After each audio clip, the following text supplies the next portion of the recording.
Welcome back, everyone. We are here with Nikole Krueger again. You may remember her from our episode that we did on the overlap of ADHD and OCD. And today she's back to talk with us about the intersection of autism and OCD. So I'm very excited about this conversation as well. Welcome, OCD warriors, to the Christian Faith and OCD podcast, where we are all about reducing shame and stigma of struggling with OCD as a Christian, sharing hopeful stories, and replacing uncertainty with faith as you develop practical tools for greater peace. I'm Carrie Bach, Christ follower, wife, mom, and licensed professional counselor in Tennessee. I pray you are blessed by today's episode.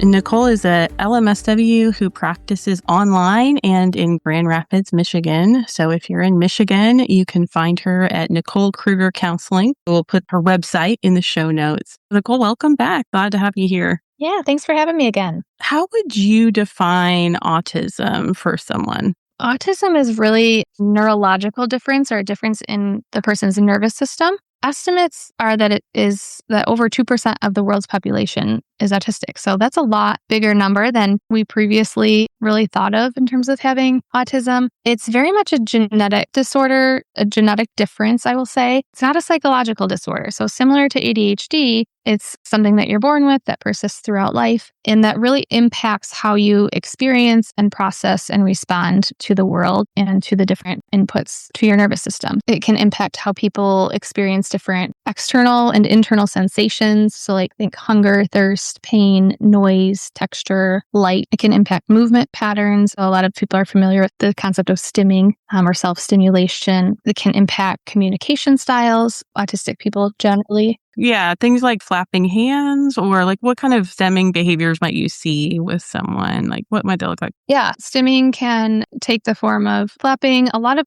lower support need autistic people won't necessarily do that publicly, maybe in private, but a lot of people are aware that's not really a socially preferred type of behavior, and so they'll mask that. They might do more acceptable types of behaviors that might even just be fiddling back and forth with an object. It might be kind of mild rocking back and forth. A lot of autistic people that I know love swinging. Okay. Even backyard swings. Again, that's not something that you're necessarily going to see when you're out in public, but in private, finding those ways to self-soothe. It can even be sometimes skin picking or scratching or rubbing fingers together. Okay. So different things like that. Yeah. How is the different views of autism in terms of it as a medical disorder versus this idea of neurodivergence? Historically, they've kind of looked at autism more from a medical model of a disability or a defect within a person. And so looking at it in terms of there's a normal way of being, and then anything that's significantly outside of that is seen as a flaw that requires correction, right? Now we've moved more towards a neurodiversity paradigm, which is much more humanizing for people who are autistic and looking at seeing autism more as a natural form of human variation, not a genetic mistake, but just that brains come in a lot of different varieties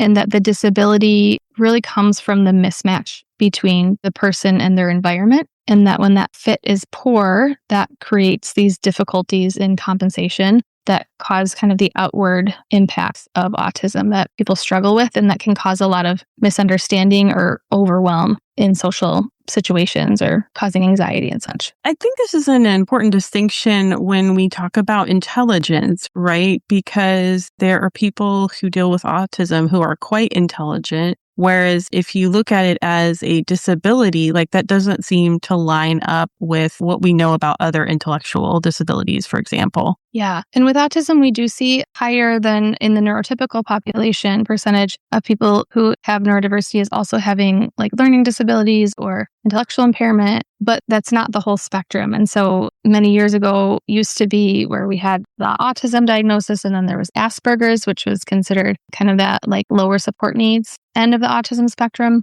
And now it's all considered autism spectrum disorder, which there's even debate over that. A lot of autistic people don't like that phrasing either. Right. But looking at it as a spectrum, and one end of the spectrum, we have more of the intellectual impairment and disability overlap, but those are two separate things. Sure. Autism does not encapsulate the intellectual impairment aspect within its diagnosis. That's a separate diagnosis that does often overlap on that end of the spectrum. But then we also have the other end of the spectrum. Of course, it's continuous, but on the other kind of end of it, we can see very high intelligence, in fact, and even sometimes people who are considered like savant level, highly intelligent, and have incredible abilities in certain areas. But that is a big way that I think many people have been missed in the autism diagnostic process, because we were for so long only looking at people that had outwardly visible characteristics of like arm flapping and intellectual disability and things like that, where it was evident from a very young age or under that there were significant differences in their social functioning, versus all the kids that have grown up and have found ways to get by and to lead relatively successful lives or struggle, but have made it to adulthood without being detected through masking and through just lack of information and awareness out there of what autism actually is. And that can lead to also a lot of just shame and discouragement from not understanding your brain and how it functions, and taking a perspective that this is something wrong with you rather than just that you have a different type of nervous system that needs to be accommodated differently. I think one of the challenges is determining maybe what's the difference between someone who, or a child or an adult who's dealing with some type of social anxiety, like they're really struggling to make social connections because they're anxious, versus they're dealing with being on the autism spectrum. Yeah, that's a great question. And I think there is a big overlap between those two. So social anxiety can certainly exist on its own, but a lot of people who are autistic are also socially anxious. Really, what we have to look at when differentiating those two things is, are there the diagnostic criteria of autism also at play, or is this just solely an anxiety disorder? In that sense, we really have to look at how is this person intuitively understanding what the social expectations are? Are they able to understand nonverbal communication? Are they able to have relationships perhaps with people that they do feel comfortable with, that they're able to maintain over time? Or are they struggling to make any relationship at all last for any duration of time? So we really have to dig into then what is the criteria for each, and are they met or not? Yeah, I think that's a good distinction about relationship longevity. You talked a little bit about masking and about people struggling throughout the lifespan, but kind of getting by. Can you tell us a little bit more about that? Yeah, for sure. Masking is really when someone adapts their behavior to match the social expectations around them. Obviously, we all do this to some extent. It's a normal part of socialization throughout your growing up years and even in adulthood in different social contexts. Like, I'm not going to go and talk to my boss the same way I'm going to talk to my spouse or my kids or my friend. So we all adapt how we present ourselves in different situations. But typically when someone does not have autism, this is experienced more as kind of just an intuitive thing that they know how to do naturally, not something that they have to think about and prepare for and practice and worry about. Versus when you're autistic, people are masking for much longer periods of time, much more frequently, and it's experienced as being very effortful and exhausting. Typically, after masking for a long period of time, these people can feel very tired, fatigued, need a lot of time to recover afterward, because their nervous system is literally just exhausted. And when you do that over a lifetime, it makes it harder to understand who you are and develop your own self-identity. It makes it harder to develop and maintain relationships, because if you're just trying to fit in and look at what everyone else is doing to determine what's expected of you and then match that, then it's hard to develop those deeper lasting relationships, because who are you? Like, where's the you in that? And so it can ultimately lead to a state of burnout for autistic people, which there's 3 elements of burnout. So that includes loss of skills that they previously were able to do, excessive fatigue, and then heightened sensory sensitivities. So sensory sensitivities is one of the criteria in autism, but in burnout, those are extremely even more heightened. Okay. And is this typically like when you might see an adult come into therapy? I'm not exactly sure what's going on, but I'm having struggles in my relationships and I'm exhausted all the time trying to fit in or trying to make friends. I'm very anxious, these types of situations. Absolutely. Those would all be red flags for that, to look into that more. The thing about compensation strategies, you can compensate for a challenge, but that's not the same thing as not having that challenge in the first place. If you had a broken leg, you could compensate by going in a wheelchair or lugging yourself up the stairs to get up, but that's not the same thing as being able to walk up the stairs with 2 good legs. So if you kind of make that equivalency with autism, you can find ways to study and copy how other people behave, or you can follow scripts in conversation, or you can remind yourself to make eye contact, or train yourself to look at someone's forehead or between their eyes if it's too uncomfortable for you to make eye contact. You can hide your stimming behaviors. You can ignore your sensory needs. But all of that takes mental and emotional effort and intentionality, and that's going to drain you.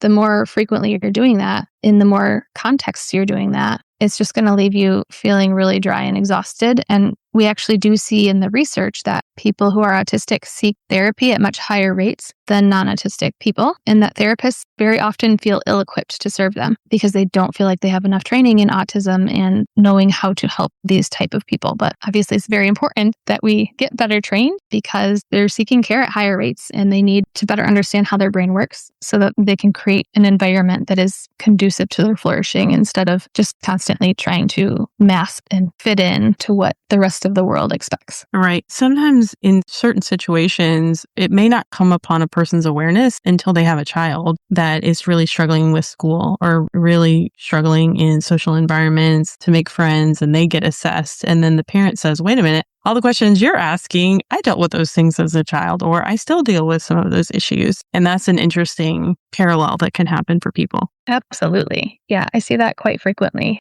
And then there's a lot of just discouragement of, why didn't anyone see this for me? Why did it take this long for someone to notice this or to say something? Like the grief and loss piece of it all. Like you were well behaved, so you flew under the radar and nobody noticed that there were other things going on.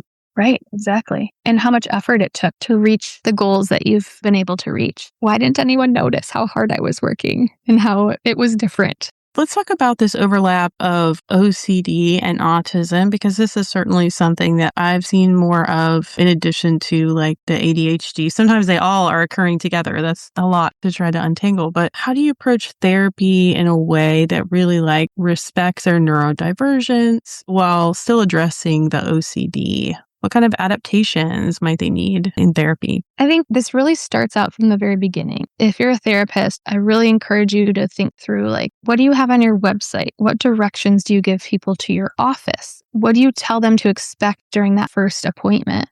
Autistic people generally feel more anxious in new environments because they rely heavily on past experience to guide their understanding of what to expect. So if you don't have that information, it can be very anxiety invoking to meet someone new or go to an unfamiliar place alone. And so I really encourage clinicians to be clear and direct when they're providing directions to their office, even having pictures of your office on your website, having an outline of what you're going to cover in the first session. Is this a standardized assessment? Is it just an open-ended get to know you? They'll probably be uncomfortable with that. Or what should you expect? And then during therapy itself, just being kind and flexible and noticing what seems to make the person uncomfortable, inquiring about their needs, just being sensitive to the fact that if it's the overhead fluorescent lighting, that might be really sensory overwhelming. If everyone's sensory systems has different needs. So we see a lot of overlap in sensory sensitivities between ADHD, autism, also even kids with learning disabilities, finding out what works for them and does your office meet that. I discourage strong scents of cologne or perfume. Anything that's strong or overwhelming may not go over well. It might be fine, but just being sensitive to those things. And then particularly if someone is not making eye contact or struggling to put into practice the things you're asking them to do, instead of framing that as being oppositional or rigid, really looking at what's the function of that, digging a little deeper and tell me a little bit more. How does it feel for you to make eye contact? It feels really overwhelming and effortful, and it's distracting them from being able to process what you're doing. I tell clients all the time, you don't have to make eye contact. It doesn't bother me. So just not taking things like that personally, but understanding that it might come from a different nervous system profile and needs, and that that's not anything personal. And then I think for developing a treatment plan, it's important to look at what's the function of the behavior. And then is that something that is adaptive or maladaptive in the person's life? An example might be stimming. You might have a client who's stimming because it's sensory soothing for them. And then you might have, that would be more of an autistic presentation. You could have a different client that is doing a repetitive behavior, like flicking a light switch a certain number of times because they're worried that if they don't, then their mom's going to die in a car accident. That would be more of an OCD presentation. So In the first case, we wouldn't want to target that as an area for intervention because it's regulating their nervous system.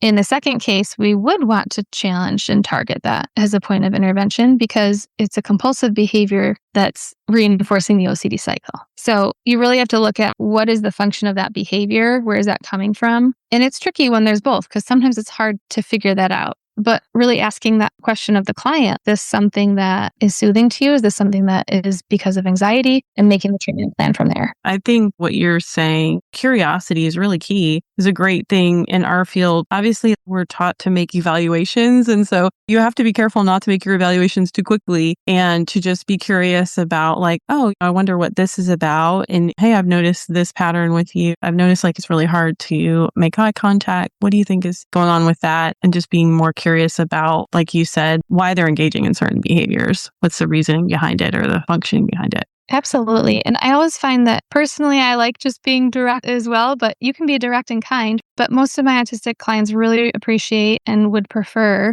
that people are very direct with them. And if they have a question, just ask that. It's good to know. If you want someone to follow through on this, explain this is exactly what I want you to do and why I think it will be helpful. Just be direct versus beating around the bush or trying to like explain it in a sideways direction. Like that doesn't usually work very well because there's a lot of that nonverbal communication and social emotional like reciprocity that gets missed sometimes in that kind of communication versus if you're direct and straightforward, it's a lot easier to stay on the same page. Okay, good. What encouragement would you give to someone who kind of like in a spiritual way, they're feeling like, okay, my brain works differently. I don't feel like I'm relating to God maybe the way that other people are. And maybe there's some shame around that or some discouragement, like it's impacting their faith in a negative way. How would you address that with someone? God is our creator and he knows how our life is going to be before we're even created in our mother's womb. Well, I certainly understand and can empathize with the frustration of feeling different or feeling people don't understand you or that you have to work a lot harder than neurotypical people do to get the same results or make the same progress. I don't think he makes mistakes. And I also don't think he wastes our pain. So I would encourage them to pray and bring that to the Lord and also to learn more about autism and how it impacts people. Because I think a lot of times some of the internalized messages that people have about is where that shame comes from is because of misunderstanding how their nervous system works because they never had an explanation. And so it just became a character flaw or a fault that got internalized. And when they have a proper understanding of how their brain works, then it's no longer a character flaw. It's just a reality of life. And then there's something they can do about it. If you're highly sensitive to certain sounds or lights, you can put different light bulbs in your house, or you can wear noise canceling headphones, or you can plan your social life so that you have recovery time after a big social outing, or you don't have to go to public concerts where there's tons of people and noise and smells and overwhelming things. So it just allows you to have more control over your environment in a way that lets you engage with people and have those close relationships in a more comfortable and consistent way with how you experience the world. Right. It's really about navigating some of these compensatory type strategies as far as like therapy goes, trying to figure out what's going to work to have your nervous system be at a less heightened level. Is that a good way to say it? Yeah, absolutely. I don't think there's any reason why someone who's autistic can't be just as close to the Lord as someone with some other struggle or with no mental health or developmental struggles. Again, I think it's understandable why people feel anxious and frustrated and all of those things, but having a better understanding of how their brain works, again, I think will help eliminate some of that internalized shame and hopefully give them some new handholds to move forward. And just like with anything else, we have to depend on the Lord for our strength, regardless of whatever difficulties we face in life. Yeah. I mean, I was just thinking too, as you were talking about that, like how we really have an opportunity in the church to be more neurodivergent friendly, that I think a lot of times we don't take the opportunity to do that. If you go into a lot of churches, it's loud, there's bright lights. That's kind of the thing nowadays in some contemporary worship settings. So I could see how that would be really challenging for someone that's dealing with these sensory sensitivities to just even go into church like that. And they may have to find someplace maybe that's a little bit smaller or a little bit more low key or make some of those accommodations like you were talking about, wear earplugs during worship or something. Yeah. And I think it's definitely a call to action for churches because they're a wonderful place of connection and hopefully a family of faith and love. But a lot of times we still have our little cliques at church and our friend groups and our small groups and things like that. And then we don't always notice the people on the outside or that are struggling to make connection or to share or who maybe have a little bit different way of relating that seems a little quirky to us. That can also make it really hard for people who are autistic to feel a sense of community and connection in those spaces. And there can be a lot of misunderstanding that can come from that. That direct communication style can be interpreted as rude or blunt, or difficulty seeing a situation or a comment from someone else's point of view can, again, be misinterpreted. Even things like body positioning, personal space, eye contact, facial expressions, being able to infer meaning from other people's and how you're presenting yourself impacts them. Context matters and it changes when you're one-on-one versus in a group, church versus at work. And so even when you have compensatory strategies to mask or to try to accommodate the environment, those aren't going to work in every situation. And so if you go to a new church and there's a different culture there, or you're new to church in the first place and you don't know what's expected, that's not going to necessarily work. And so it can be really frustrating and hard to find community in a situation like that. Yeah, I can definitely see that. In terms of what you've seen, I want to go back a little bit to the OCD piece. Are there particular themes that OCD latches onto more? Are the OCD themes more relational, I guess, is what I'm asking. Yeah, I think they can be. I've seen a lot of that, which makes sense in the context of, if you think about ICBT and OCD logic of past experiences, when you have been rejected, when you have lost friends and not known why or what you did wrong, it's really easy to then have a narrative form around, well, that could happen again. I've also seen themes around contamination, particularly when someone has those hypersensitivity to certain textures or feelings or smells, where they can have those contamination themes around needing to wash, needing to get rid of anything that feels off or different. My favorite t-shirt doesn't feel right because I got some kind of smell on it. And now I went somewhere and it was smoky maybe. And now I can't, it smells like a barbecue joint and now I can't get it out of there. Anything like that. Or just your hands touch all kinds of stuff like rubber bands and food, and needing to feel like you need to wash frequently to get rid of those smell, where most people might not even notice a smell. But if you have a heightened awareness to smell, and that's tricky because it's not really imaginary, you are smelling it, you just have a heightened awareness. And so then we're looking at, what are your values? Do you want to have chapped, bleeding hands? Okay, that's probably not going to be best for you. So how do we address this from that? So almost hand washing may develop from a texture sensitivity at times. Is that what you're saying? Yeah, or olfactory sensitivity. Yeah. Mm-hmm. That makes a lot of sense, actually. Those overlaps make a lot of sense. I think this is really great for our listeners, but I know we also have some therapists that listen too that are trying to understand their neurodivergent clients better too. So I'm definitely learning some things here. If someone's been diagnosed with OCD and maybe they've had some treatment and they feel like what you're saying, okay, some of this stuff is really resonating with me. I do have some of these sensory sensitivities. I've had struggles in my social relationship. I think I might have autism too. What is their first step towards getting that diagnosis? I would say it really depends on, just like with ADHD, it really depends on what's your purpose. Is getting a diagnosis, is it very important to you to have a professional assess you and give you a stamp on a paper that says, yes, you are autistic? Or is it more just something you want to explore to have greater self-awareness about yourself and how you understand the world? Official diagnosis can provide a lot of relief for people. And I've known people that really just no, I need to know from a professional. Again, eliminate those labels that might be inaccurate or judgmental. It can give you legal rights for accommodations or support. It can give you more that gift of non-judgmental self-understanding so that you can kind of view past experiences through a new lens of rather than self-blame and shame through this lens of why this might have been more challenging for you throughout your life. And all those things can be really helpful for understanding yourself, for feeling less emotional distress, and just for giving yourself permission to care and advocate for your sensory needs. But I would say seeking a diagnosis is really a personal decision. And a lot of people choose to just self-identify as autistic, learn about it as much as they can. They don't feel like they need an official diagnosis stamped on paper. And I think that's perfectly appropriate too. Different clinicians differ on this, but it's not like there's medication for autism or something that you can only get access to if you have an official diagnosis. It's really more about accommodating and meeting those needs and learning how to teach those that you love why you need these things and how to best help. So I don't know that a diagnosis is always necessary. I do love the book, Is This Autism?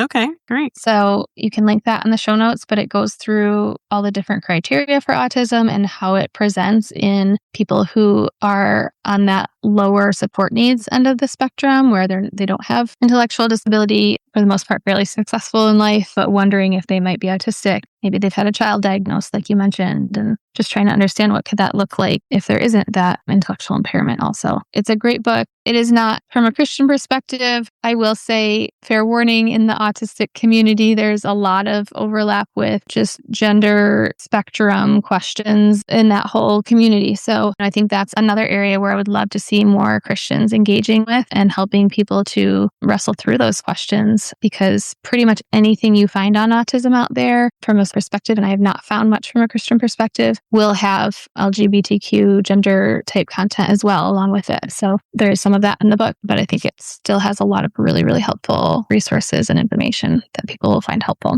Yeah, it's a lot to think about. Even if you're just listening to this episode and maybe you have a loved one that you're trying to understand better or kind of listening because you're really interested in this overlap, I think there's a lesson here for all of us to say it's okay for us to have needs. And I think sometimes we don't think it's okay for us to have needs. Especially in our relationships, we think we always have to be kind of the one to sacrifice, or we always have to just go with the flow, don't make any waves. And I think it's fine to say, I used to go to these trainings or I was involved as helping out with some EMDR trainings. And one of the things that they would say, they would give everyone ahead of time was say, please don't wear strong perfume. I think that's a reasonable request, because if you're sitting in a training all day and you're becoming overwhelmed because someone got really happy with the body spray, then that's a deterrent. I don't want to be here smelling that all day. And just small little requests like that, I feel like can make a big difference. And we can't always obviously control what other people do, but just to know like it's okay to say like, I need to just stay at home today and not be social because my nervous system is very tired and I've done a lot, or I've been around other people a lot. And to give yourself the freedom to really partner with God in knowing yourself and knowing what you need and knowing how to advocate for your needs in a really healthy way. I just want to land the plane and say, I think that's a message for everybody, whether you're on the autism spectrum or whether you have OCD or whether you have anxiety in social settings, whatever you're dealing with, that's a good thing to note.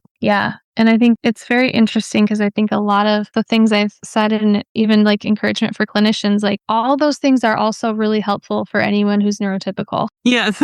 Be patient, be kind, assume good intentions. If someone is doing something that seems odd to you, there's probably a reason for it. There's wonderful clinicians out there, but I think too often we can almost jump on this like, well, anything that seems different to us is bad. And I think that comes from a place of just wanting to have clear boundaries to feel safe. And I think sometimes we need to push back on that a little bit and go, no, same does not equal safe. We can allow differences, and that can make our community that much more vibrant and beautiful. And if we don't allow for that, then we're missing the beauty of so many people that could be really wonderful members of our churches and communities if they were given a chance and given a space where they felt safe enough to contribute and to not feel like they have to just try to blend in. I think if we can all learn a little more kindness and just allowing that space to exist for people, that would go a long way. Yeah, huge. Hey, if you love the podcast, I know you're going to love our email newsletter. It is sent out once a week on Wednesdays when we have new episodes come out. It's an opportunity for me to share little devotional thoughts with you about what God is teaching me. And those on our email list are the first to know about things happening with the podcast. So if you'd like to be an email insider, all you have to do is go to carriebach.com and sign up for our email list. Until next time, may you be comforted by God's great love for you. Christian Faith and OCD is a production of By the Well Counseling. Opinions given by our guests are their own and do not necessarily reflect the views of myself or By the Well Counseling. This podcast is for informational purposes only and should not be a substitute for seeking mental health treatment in your area.